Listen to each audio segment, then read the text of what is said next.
Well, hey, Christ Covenant, I want to talk about where we're headed Sunday as we continue this series, looking at selected texts and Acts and looking at just this idea that we are called to be a light to the nations, that we're called to be about evangelism and missions. Or even thinking through in this time, who's the one that we're going to share this gospel message with. I hope that you're praying through that, thinking through that, and actually, again, sharing, opening your mouth to talk to those that come to your mind when you think, who's the one I'm going to share this message with. So on Sunday, we're going to look at an interesting text, Acts 18:23 through 19:10. It's a fascinating little text. There's some tricky parts of the text, and we'll try to work our way through some of those thorny issues.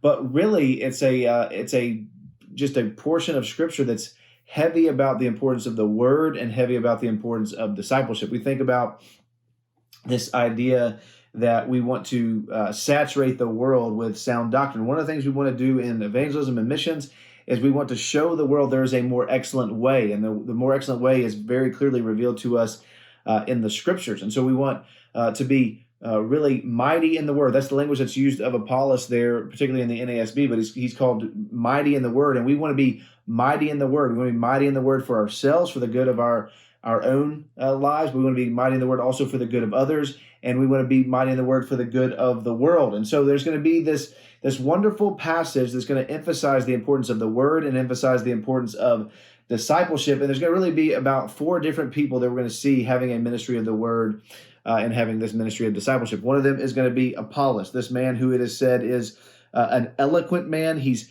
competent, or as the NAS says, he is mighty in the Scriptures. And yet, and this is true of all of us who are Christians, there are times when we have misunderstandings, or we're not fully aware of what the Scriptures are teaching, and we need people to come in and disciple us. We're not just called to be disciple makers, but we need to be discipled, and that's what happens in Apollos' life. So we see the ministry of the Word in the life of Apollos, but then we see the ministry of the Word in the life of Priscilla and Aquila as they hear him teach and they pull him to the side. It says they took him to the side and they explained to him the way of God more accurately. And so they have this ministry of the Word that is a benefit to Apollos. And then Apollos goes on from there and goes to Corinth. And then he has a discipleship ministry of a watering ministry. Paul has already planted gospel seeds in Corinth, and now Apollos comes in behind him, builds on Paul's work, and he has a watering ministry as he continues to have this ministry of the Word and this ministry of discipleship. And then finally, the text returns to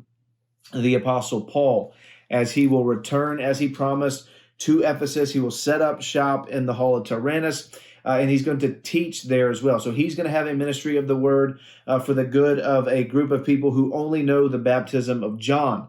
And we'll talk through kind of some specifics of what that means. We'll just try to think as best we can about those topics. So we're going to look primarily at this idea of being mighty in the Word for the good of ourselves, for the good of others, and for the good of the world, having this discipleship ministry that is fueled by a ministry of the Word. And again, we're going to see this and really in the lives of Apollos. We're going to see this in the life of Priscilla and Aquila as they correct and explain more accurately the way to Apollos. And then we'll see this again in the life of Paul. And hopefully that we will be those who emulate this sort of ministry again, so that we will be certainly a benefit to ourselves and our own sanctification. We know that the Word is truth and that it sanctifies us, but also so that we will be for the good of others, particularly for the good of the lost as we think about this series. So looking forward to coming together, studying this text. Again, read Acts 18:23 through 19:10, and then we'll come together and study it on Sunday. I look forward to seeing you then.